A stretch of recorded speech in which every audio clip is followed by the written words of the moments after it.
तो कैसे हैं भाई लोग, आप सभी लोग बढ़िया होंगे भाई। और आज से अब हम लोग, ये हमारा क्लास 1 है। आज से हम लोग शुरू कर रहे हैं आरआरबी ग्रुप डी का जितने भी पीवाईक्यूज हैं, ठीक है। चाहे वो मैथ का रहे, चाहे वो मैथ हो, चाहे वो जीके जीएस हो, चाहे वो रीजनिंग हो, सब कुछ हम लोग करेंगे, ठीक है। सब कुछ करेंगे। और अभी हमारे पास लगभग है, अभी अगर बात करूँ तो लगभग 60 डेज के करीबन भी आरआरबी ग्रुप डी के एग्ज़ाम में है। तो इतना दिन में आपको इतना पीवाईक्यूज करा दूंगा कि आप इतने तैयार हो जाओगे, जैसे कि आरआरबी एनटीपीसी यूजी वाले बच्चे तैयार हो गए, वैसे आप भी रेडी हो जाओगे, ठीक है। मैं बहुत सारे क्वेश्चंस को देख रहा था कि आज जो क्वेश्चंस आरआरबी एनटीपीसी यूजी में जितने सिमिलर थे ना, सेम टू सेम वैसे ही सिमिलर हैं। और हाँ, एक चीज़ और ये सारे जो क्वेश्चन है ये मेरे क्वेश्चन नहीं है, आपको पहले बता देता हूँ। तो आप ऐसे मत जाना कि यार लेवल क्या है, ये क्या है। ये सारे क्वेश्चन जो है वो पीवाईक्यू हैं, सारे क्वेश्चन पीवाईक्यू हैं, ऑप्शन पीवाईक्यू है, सब कुछ पीवाईक्यू है। तो हम लोग पीवाईक्यू ही करेंगे, क्योंकि आपको पता है कि रेलवे में जो 60 to 70% जो क्वेश्चन आता है वो प्रीवियस ईयर क्वेश्चन से ही आता है।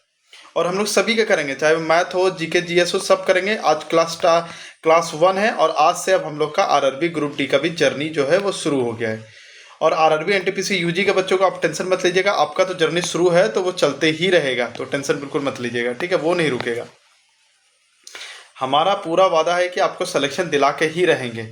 स्टार्ट करते हैं। सबसे पहला क्वेश्चन ये है कि बोला है पी आयत EBCD के अंदर कोई भी बिंदु है। आयत मतलब आई थिंक रेक्टेंगल होता होगा। मान लो एक रेक्टेंगल है ये EBCD, ठीक है। मैं ट्राई करूंगा कि हिंदी इंग्लिश दोनों बोलते जाऊं। यदि PA यानी कि एक पॉइंट जो है P यहाँ पे है कोई, तो ये एक लाइन हो गया P, एक लाइन हो गया PB, अरे PV, ठीक है। फिर एक लाइन हो गया PC, एक लाइन हो गया PD। तो इसका फॉर्मूला हमेशा याद रखना है। अगर रेक्टेंगल यानी कि अगर रेक्टेंगल को आयत बोलते हैं, तो आयत के अंदर अगर कोई भी पॉइंट होता है, ठीक है, तो अगर यहाँ से हम डायगोनल खींचते हैं इन लाइन का, तो भाई क्या रहता है, हमेशा याद रखना कि प्रोडक्ट ऑफ वन डायगोनल यानी कि स्क्वायर ऑफ प्रोडक्ट यानी कि पी ए स्क्वायर, ठीक है, प्लस PC स्क्वायर, ठीक है, PV स्क्वायर, ये PB स्क्वायर, ठीक है, प्लस PD स्क्वायर। तो ये फॉर्मूला एकदम रट लो कि रेक्टेंगल के अंदर अगर कोई पॉइंट है तो भाई क्या करेंगे, इसका स्क्वायर, ठीक है, और फिर इसका स्क्वायर और फिर इसका स्क्वायर, ठीक है, नो प्लस कर लेंगे, ठीक है। अब यहाँ पर देखो तो क्या हो जाएगा, PA का वैल्यू क्या दिया हुआ था, देखो PA का वैल्यू यहाँ दिया है 98 सेंटीमीटर, तो ये 98 हो जाएगा का स्क्वायर हो जाएगा। PC का क्या वैल्यू दिया है, 21 का स्क्वायर दिया है, 21 का स्क्वायर दिया हुआ है।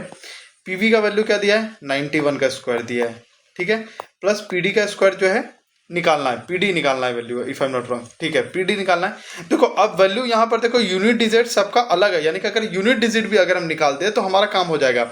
अगर इसको इधर लेके जाते हैं तो कितना हो जाएगा, 98 स्क्वायर माइनस 91 स्क्वायर प्लस 21 का स्क्वायर। 8 का स्क्वायर क्या होता है, 4 माइनस 1, इसका भी +1, यानी ये कट गया, यानी कि 2, यानी कि 4 हो गया। 4 का रूट अंडर करोगे तो लास्ट में 2 ही बचेगा, यानी कि ऑप्शन लास्ट में क्या होना चाहिए, 2। तो इस तरह करके भी आप जा सकते हो। आपको यही चीज देखना है कि ऑप्शन भी आपको देखता है। अगर कभी मान लो कि भारी कैलकुलेशन आ गया, ऐसा भयानक कैलकुलेशन आ गया, तो आपको हमेशा याद रखना कि कैलकुलेशन वो तभी दे रहे हैं, या तो जो बच्चा ऑप्शन नहीं देखेगा वो पूरा कैलकुलेट करेगा इसको, तो वो टाइम टेकिंग चाह रहे हैं कि वो भाई किस तरीके से बच्चे का हम टाइम टेकिंग, लेकिन जो स्मार्ट बच्चा रहेगा वो सीधा यूनिट डिजिट के साथ करेगा। तो यही पीवाईक्यू करना है, यही तो एनालिसिस करना है हमें, ठीक है। अब इस क्वेश्चन पे आता है the vertices of a convex pentagon, ठीक है, इन ऑर्डर दिया हुआ एक उत्तल पंचभुज के शीर्ष क्रम से दिए हुए हैं सारे पॉइंट, ठीक है। हमें पेंटागन का जो है एरिया निकालना है। इसका मैं बता देता हूँ, ये बहुत फेमस क्वेश्चन है, ठीक है, बहुत फेमस क्वेश्चन है ये, जिसमें एरिया ऑफ अ पेंटागन निकालना रहता है, एरिया ऑफ पेंटागन निकालना रहता है, ठीक है। इसको कैसे निकालते हैं, बेसिकली इसका एक मेथड है शूलेस मेथड। कौन सा मेथड है, शूलेस मेथड। इसमें क्या करते, देखो पेंटागन क्या होता है, यहां से शुरू किया, यहां फिर गया, फिर यहां से गया, यहां पर एंड कर दिया, राइट। तो ये PQRST, इसको भी ऐसे ही करो। तब पहले P लिखूंगा 0 0, फिर Q आया तो Q लिखूंगा, ठीक है, फिर R आया तो R को लिख दूंगा, फिर S आया तो S को लिख दूंगा 4 7, फिर T आया, T को लिख दूंगा, ठीक है, और फिर लास्ट में फिर P आया, ठीक है, तो इसको 0 0 कर देंगे, ठीक है। बाकी क्या करना है, इधर से इधर को मल्टीप्लाई करो, इधर से इधर को मल्टीप्लाई करते जाओ, ठीक है। इधर से इधर तो 0 इंटू 0 0 हो गया, प्लस 6 इंटू 18, 6 इंटू 3 18 हो गया, 8 गुना 7 56 हो गया, 4 इंटू 4 16 हो गया, ठीक है। तो 18 प्लस 16 कितना हो गया, 20 प्लस 14 यानी कि 34, 34 कितना हो गया 60, 60 प्लस 90 यानी कि वैल्यू कितनी होगी 90। अब क्या करो, इधर से जब जा रहे हो, इधर से जब जा रहे हो तो इधर से मल्टीप्लाई करो, इधर से मल्टीप्लाई करो, इधर से मल्टीप्लाई करो, इधर से मल्टीप्लाई करो, इधर से 0 गुना 4 0, 0 गुना 7 0, 4 गुना 3 12, और यहाँ पर माइनस के साथ 12 हो गए, ठीक है। 8 गुना 0 0 सब कुछ, तो इन दोनों को माइनस कर दो तो 78, और फिर इसको हाफ कर दो, हाफ कर दो तो वैल्यू कितनी होगी 34, यानी सॉरी 39। तो हमारा आंसर क्या होगा 39। तो क्या करना है सुलेस में, इनको मल्टीप्लाई करना है और ऐड करते जाना है, ठीक है। और फिर जब नीचे से ऊपर जाओगे तब इनको भी प्लस करना है, लेकिन यहाँ पर क्या करना है माइनस कर देना है इसके साथ, यानी कि इस वाला का और इस वाले का, ठीक है, माइनस करना है, ठीक है, समझ गए। तो इसी को सुलेस मेथड बोलते हैं। तो इसका आंसर क्या हो जाएगा 39, ठीक है। अब नेक्स्ट क्वेश्चन पे चलते हैं।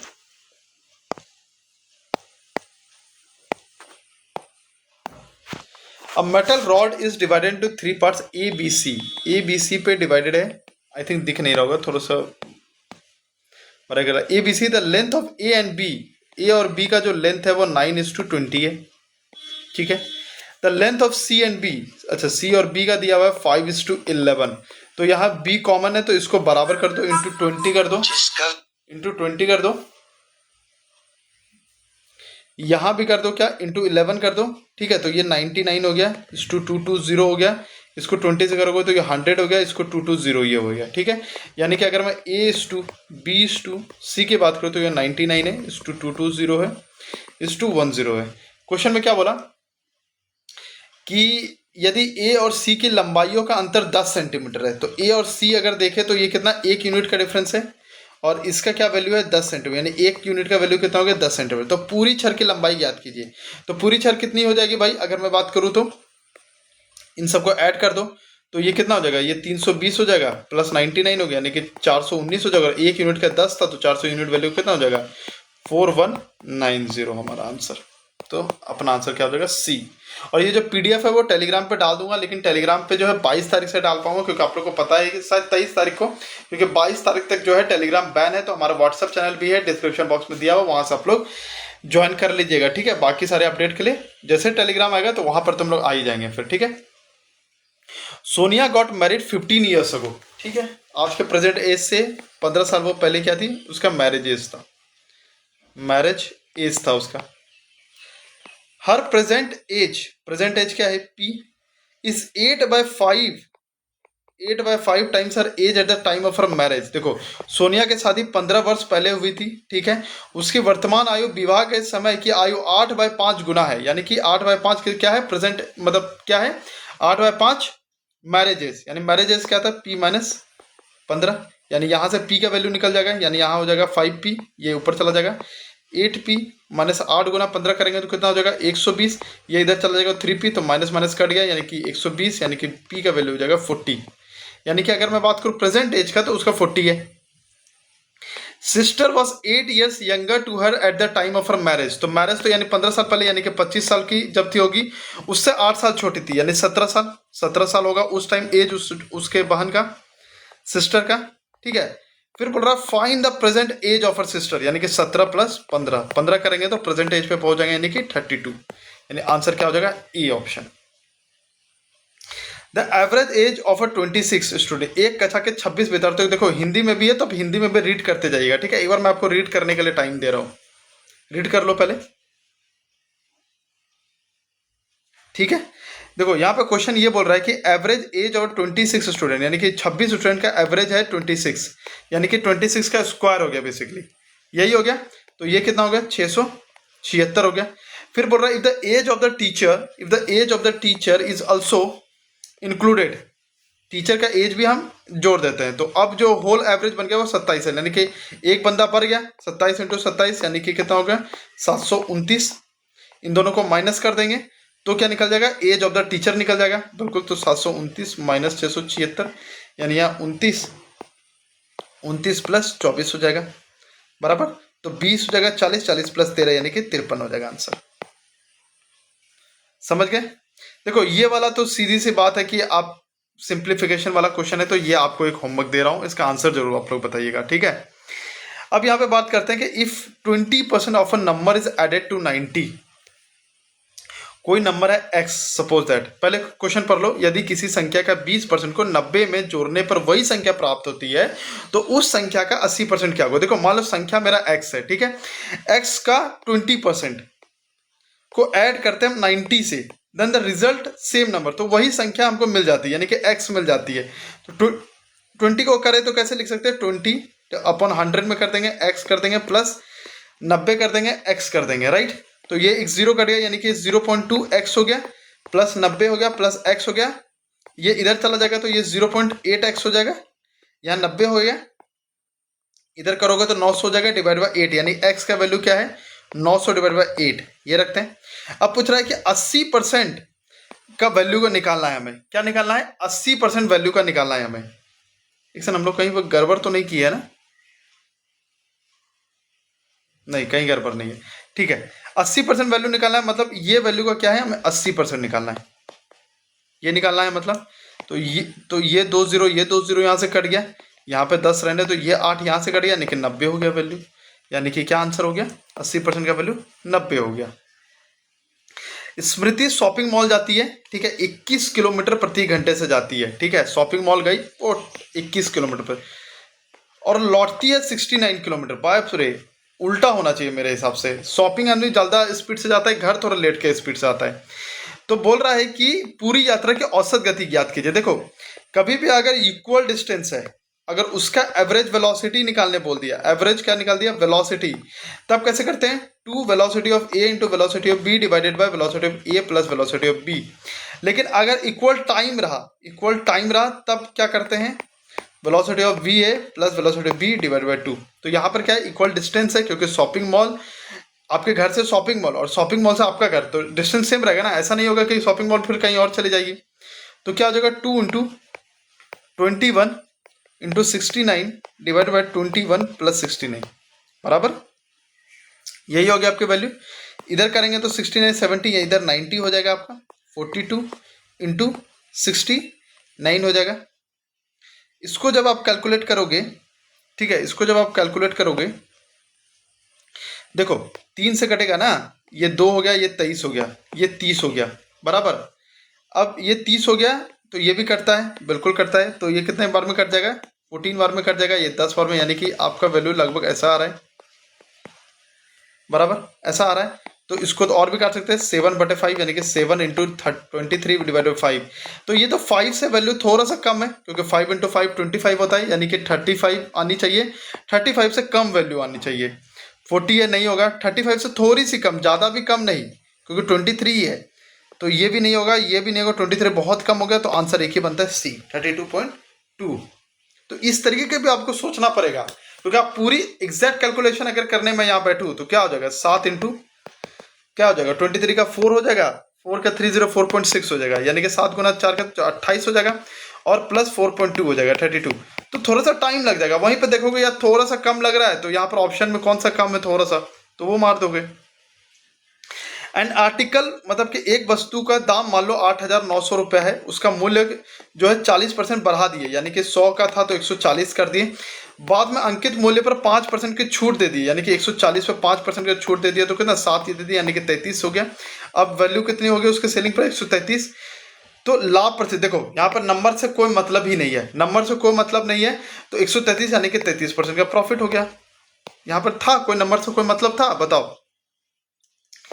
यहाँ पर वैल्यू दिया हुआ है कि P का वैल्यू दिया हुआ है, Q का वैल्यू दिया है, हमें वैल्यू ऑफ इसका पूछा है, ठीक है। तो भाई PQ minus 3P square plus 3P plus 3Q plus 3Q square plus Q cube, 6 का क्यूब कितना हो जाएगा, 216। 6 का अगर बात करो स्क्वायर 36 108 हो जाएगा, प्लस 18 हो जाएगा, प्लस 3Q कितना है 9 हो जाएगा, माइनस 9 हो जाएगा, प्लस 3 का स्क्वायर 27 हो जाएगा, Q क्यूब कितना हो जाएगा -27। तो ये तो पहले ही कट गया, ये में कट गया तो 9 आ गया, ये दोनों में कट गया 108 हो गया, 108 प्लस यानी कि 117, 117 हमारा answer. Which of the following ratio is equivalent to 3:2, 3:2। भाई ये तो 53:2 कटता नहीं है, 51 37 किसी से नहीं कटता है, क्योंकि 37 क्या है, प्राइम नंबर है, तो ये किसी से कटेगा ही नहीं। 52 का अगर बात करें तो ये 26, देखो मैं करके आपको इसलिए दिखा रहा हूँ एग्जाम में मैं कैसे करूंगा, मैं सीधा देखूंगा मारूंगा, लेकिन आपको करके इसलिए दिखा रहा हूँ कि आप समझते जाओ चीजें। 5430, हाँ इसको अगर 18 से कट करेंगे तो ये 3:2 हो जाएगा, यानी कि ऑप्शन डी हो जाएगा मेरा answer. The cost of a washing machine, अगर वॉशिंग मशीन का कॉस्ट के बारे में बात करते हैं, of a machine is 40% less than the cost of a TV. मान लो टीवी का हम कॉस्ट मान के चलते हैं 1000 रुपये, कॉस्ट वॉशिंग मशीन का चलते हैं 40% लेस है 600। देखो कभी भी जब बहुत सारे परसेंटेज में गेम खेलने लगे ना, तो ट्राई करो कि ज़्यादा जीरो रखने का। क्यों? क्योंकि अगर सिर्फ 100 रखोगे और इसका मान लो कि कुछ चेंज करने को बोल दिया और वो पॉइंट में आ गया, फिर इसका कुछ परसेंटेज अगर बोल दिया तो फिर वो और पॉइंट में आ जाएगा। तो इसलिए इससे बेटर रहता है कि अगर ज़्यादा परसेंटेज में गेम खेल रहा है तो आप करो कि जितना ज़्यादा जीरो रखो, तो आपका जो पॉइंट वाला टेंशन है ना वो नहीं रहेगा। ठीक है, तो टीवी और वॉशिंग मशीन का प्राइस बता दिए। अब बोल रहा है कि जो वॉशिंग मशीन का जो प्राइस है वो इंक्रीज हो गया 52%। फिर देखो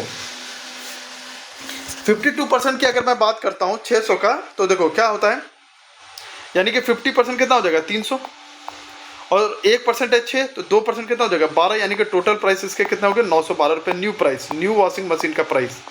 फिर क्या बोला कि टीवी का जो है वो 76% घट गया, यानी कि 76% इसका घट गया, यानी कि अब इसका कितना न्यू प्राइस टीवी का कितना हो गया 240 रुपये। अब पूछ रहा है कि what is the percentage change in the total cost of 5 washing machine. तो 5 वॉशिंग मशीन कर देंगे, यानी कि 5 × 912 करेंगे, और 2 टीवी कर देंगे, 2 × 240 करेंगे, 5 गुना, यानी कि यह कितना हो जाएगा 4500 रुपये हो जाएगा। 9 गुना 5 करेंगे 45 हो जाएगा, 12 गुना के 60 करेंगे तो 4560 रुपये हो गए, यानी कि ये खत्म। प्लस 480 रुपये हो गया, यानी कि 4900 तो इधर हो गया, और प्लस 140 हो गया, यानी कि 5040 रुपये हो गया। और यहाँ पर अगर सेम करते तो कितना होता है, ये 2 यानी 2000 हो जाता, और ये 3000 यानी 5000 रुपये। पहले 5000 रुपये लग रहा था, अब 5040 रुपये लग रहा है। तो भाई यानी कि 40 रुपये का कितने पे हुआ 5000 रुपये पे। परसेंटेज में निकाल दे तो कितना हो गया, ये 0 0 कट गया, 1 0, यानी कि 4/5, यानी कि 0.8% का इंक्रीज हो गया यहाँ पर। अब आता है कि टेन थीटा का वैल्यू दिया हुआ है। टेन थीटा का क्या होता है भाई, पंडित बद्री प्रसाद हरी हरी बोल, P/B होता है। P/B 12/15 दिया, यानी परपेंडिकुलर 12 है, B ये है, तो √12 का स्क्वायर, क्योंकि क्या होता है हाइपोटेनियस, मतलब कि Pythagoras theorem, hypotenuse is equal to P² + B² होता है। तो हाइपोटेनियस क्या हो जाएगा 13 स्क्वायर, सॉरी माफ कीजिएगा, अब ये हाइपोटेनस तो निकालना है ना, तो पी कितना हो जाएगा 12 स्क्वायर प्लस 5 का स्क्वायर। ये सब तो आपको नजर में दिखना चाहिए। ये कैलकुलेशन तो मैं बस इसलिए कर रहा हूँ कि अगर कोई बेसिक बच्चे हैं तो वो देख ले, लेकिन ये सब तो नजर में होना चाहिए। 12 स्क्वायर प्लस 5 स्क्वायर 144 प्लस 25, यानी कि कितना हो जाएगा 169, यानी 13 आंसर। तो 169 का √13 आंसर। ठीक है, ये सब तो आपके दिमाग में चलना चाहिए कि हाइपोटेनस 13 है, कॉस का उल्टा होता है सेक। ठीक है, और इसका क्या हो जाएगा पंडित बद्री प्रसाद हरी हरी बोल, तो P/H, यानी कि इसका क्या हो जाएगा H/B, H/B यानी H का वैल्यू था 13 और B का वैल्यू है 5 है, 13/5, यानी ऑप्शन डी हो जाएगा। अब यहाँ पर दिया है कि total surface area of a solid right circular cylinder, एक सर्कुलर सिलेंडर है। टोटल सरफेस एरिया का फॉर्मूला बात करें तो क्या होता है, ये कर्व सरफेस हो गया 2πRH, और ऊपर का हो गया 2πr², क्योंकि यहाँ भी सर्कल है यहाँ भी सर्कल है, तो 2πr²। कर्व सरफेस क्या हो जाएगा, सिर्फ ये वाला पोर्शन हो जाएगा, तो ये कर्व सरफेस एरिया हो जाएगा। यहां से हम लोगों ने फॉर्मूला भी रिवाइज कर लिया। और कभी भी याद रखना, अगर टोटल सरफेस एरिया मांग रहा है या कर्व सरफेस, मैं एग्जांपल दे रहा हूं, कभी भी नहीं मल्टीपल ऑफ ये 11 होता है। क्यों? अगर पाई का वैल्यू कहीं भी है तो वो मल्टीपल ऑफ 11 होता है, मल्टीपल ऑफ 11 होता है। ठीक है, ये चीज हमेशा याद रखिएगा। Total surface area of cylinder दिया है 542, ठीक है 542, और उसका कर्व सरफेस एरिया जो वो 2/5 है of its total surface area. अच्छा, 542 टोटल सरफेस एरिया है, और जब इसके 2/5 कर देते हैं तो ये कर्व सरफेस एरिया निकल जाता है। तो भाई ये तो बस आप लोग कैलकुलेशन कर लेना यार, इसमें तो कुछ है ही नहीं, इसमें तो कुछ है ही नहीं, बस कैलकुलेट करो आंसर दो, तो ये कर लेना। ठीक है, 2 नंबर दिया है जिसका HCF, 2 नंबर दिया है जिसका HCF 18। आप लोग को पता है कि HCF × LCM ये एकदम रट लो, क्योंकि हर समय ये क्वेश्चन आता ही है। प्रोडक्ट ऑफ 2 नंबर होता है, प्रोडक्ट ऑफ 2 नंबर। तो HCF क्या है 18 है, LCM क्या है 1512 है, एक नंबर क्या दिया 126, तो दूसरा नंबर यहाँ से निकालना पड़ेगा बराबर। तो अगर इसको निकालेंगे तो कितना हो जाएगा, 6 से करेंगे 3, 2 1 हो जाएगा, यानी कि ये 3 हो जाएगा, ये 2 1 हो जाएगा। ये 7 हो जाएगा, 7 से करेंगे तो 2 हो जाएगा, 1 1 हो जाएगा यानी कि 1 हो गया, 4 2 यानी कि 16 हो जाएगा, यानी कि x का वैल्यू कितना है 216। अब क्या बोल रहा है कि find the positive difference between these numbers, तो 126 216 माइनस 126, क्यों? क्योंकि यहाँ बोला है तो दोनों संख्याओं का जो भी है मतलब डिफरेंस निकालना, अंतर ज्ञात कीजिए, ठीक है। तो कितना हो जाएगा 90, यानी आंसर क्या हो जाएगा अपना 90। 1/20 इज व्हाट परसेंट ऑफ 10/40। देखो इससे आसान क्वेश्चन क्या हो कि 1/20 10/40 का कितना प्रतिशत है, तो कैसे करेंगे 1/20 अपॉन 10/40, तो ये नीचे चला जाएगा, ये ऊपर चला जाएगा, यानी कि 40 डिवाइडेड बाय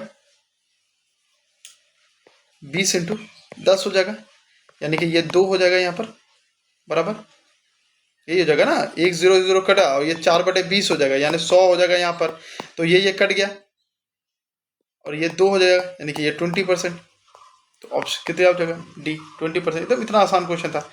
स्टैटिस्टिक्स में out of 100 the marks of 21 student in final exams are as follows. अच्छा 21 का ऐसा दिया है, 21 स्टूडेंट का, तो बताना मोड क्या होता है। देखो मोड का मतलब होता है जो सबसे ज्यादा बार आए, तो यहाँ पे क्या करना 90 को देखना है कि 90 कितने बार आता है, जैसे 90 एक बार आया, 2 बार आया, ठीक है, नहीं फिर कहाँ आया, फिर कहीं नहीं। सेम उसी तरह 95 का देखना कि कौन सा नंबर जो है सबसे ज्यादा टाइम आया, वही हो जाएगा आपका मोड, वही क्या हो जाएगा आपका मोड हो जाएगा। एक फ्रूट वेंडर है, एक फल विक्रेता ने 150 आम खरीदे, ओके 50 आम खरीद लिए भाई, और उसने उन्हें इस प्रकार बेचा कि 120 आमों का विक्रय मूल्य, यानी कि 120 इंटू सेलिंग प्राइस जो है 150 आमों का क्रय मूल्य के बराबर हो गया, यानी कि 150 इंटू सीपी के बराबर हो गया। तो बोल रहा है उसका लाभ कितना होगा, तो लाभ क्या होता है हमेशा सेलिंग प्राइस अपन कॉस्ट प्राइस, तो कॉस्ट प्राइस इधर चला गया, ये इधर चला गया, यानी कि 150 माफ कीजिएगा, तो यानी कितना हो जाएगा 150/120 हो जाएगा, यानी कि 30/120, यानी कि 1/4 हो गया, यानी कि 25% का प्रॉफिट हो जाएगा उसे। हो गया, कुछ क्वेश्चन भी नहीं था, बस आपको पढ़ने था, स्टेटमेंट पढ़ना था, उसके हिसाब से इक्वेशन बनाना था, निकाल देना था answer. The amount on a sum 6800, ठीक है, अमाउंट ऑन अ सम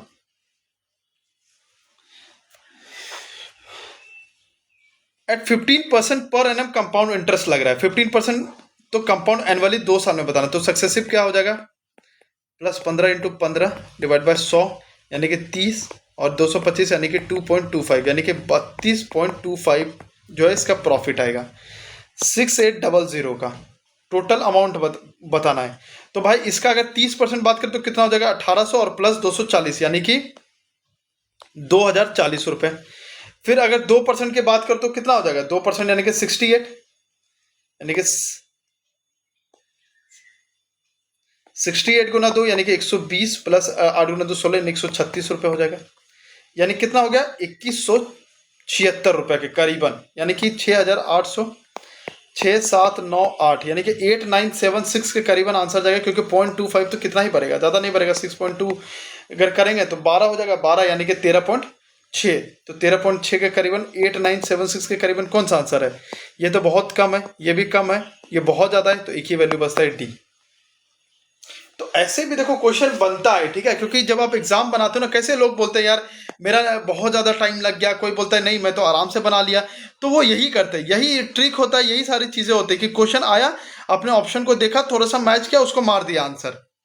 नहीं तो आप एग्जैक्ट कैलकुलेट करने जाओगे तो फिर आपका टाइम टेकिंग लेगा, अगर 20 सेकंड भी ज़्यादा लेता है तो फिर आपका टाइम टेकिंग ले ही रहा है, फिर आप बाद में बोलोगे कि टाइम मैनेजमेंट नहीं हो पाए, ऐसे ही तो टाइम मैनेज करना होता है, ठीक है। एक क्वेश्चन मैं आप लोग को दे रहा हूं, क्यों, क्योंकि ये क्वेश्चन थोड़ा सा अच्छा क्वेश्चन है, जहां पर आपको थोड़ा सा अच्छे से आप लोग रीड कर पाइएगा कि भाई जो क्वेश्चन है वो क्या बोल रहा है, यानी यहां से आपको आप स्टेटमेंट पढ़ने के लिए रेडी हो जाओ, क्योंकि ये स्टेटमेंट बेस्ड क्वेश्चन है और ज्यादा कुछ नहीं है, ठीक है। स्टेटमेंट पढ़ो और उसके हिसाब से क्वेश्चन बनाते चले जाओ, ठीक है।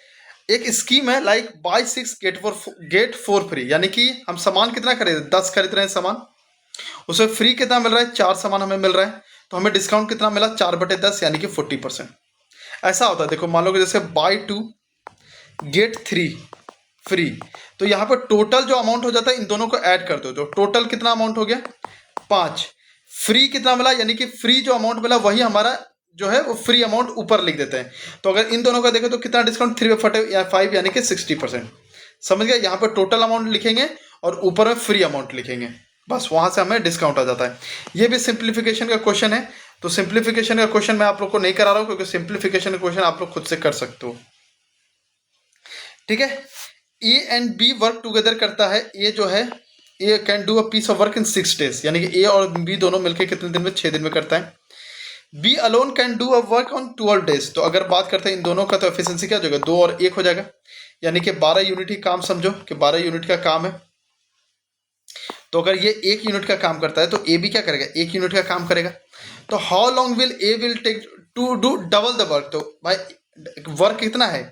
12, डबल कर देंगे वर्क का, कितना हो जाएगा? 24, यानी और 1 यूनिट काम करता है, यानी कि 24 दिन लगेगा इसको काम करने में। तो ये सारे क्वेश्चन थे भाई लोग, ठीक है। वो 2 क्वेश्चन कुछ ज़्यादा खास नहीं था, इसलिए उसको नहीं रखा, ठीक है।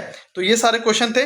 तो अभी तो और भी सीरीज हम लोग लाते जाएंगे। अब तो क्लास 1 से स्टार्ट हो चुकी है, आरआरबी ग्रुप डी का आए हो, और 2 महीने में आपको इतना तैयार कर देंगे कि भाई जब आप एग्जाम देने जाओगे तो मैथ को तो आप आराम से 10 से 15 मिनट में उड़ा के आ जाओगे, क्योंकि बहुत सारे क्वेश्चन आपको PYQ के सेम मिल जाएंगे, ठीक है। तो सब्सक्राइब कर लीजिएगा। जय हिंद, जय भारत।